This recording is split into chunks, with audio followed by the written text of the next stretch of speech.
L'événement qui nous réunit aujourd'hui rappelle la place importante des forces armées dans la construction et la préservation de la stabilité dans notre pays.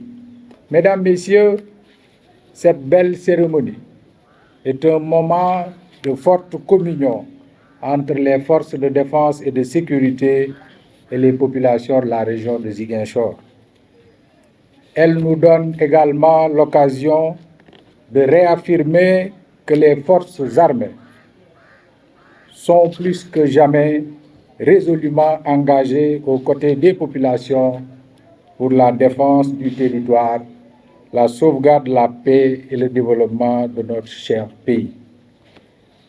Elle m'offre ainsi l'opportunité de magnifier le concept armée-nation, vécu au quotidien à travers des actions concrètes des armées au profit des habitants de toutes les localités de la région.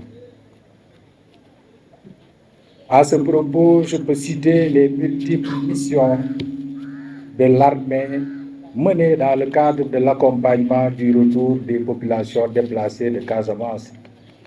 D'ailleurs, le 8 octobre 2024, Monsieur le Premier ministre a bien voulu charger les forces armées de jouer le rôle de maître délégué des travaux destinés à faciliter le retour des populations en rapport avec l'Agence nationale de relance des activités économiques et sociales en Casamance.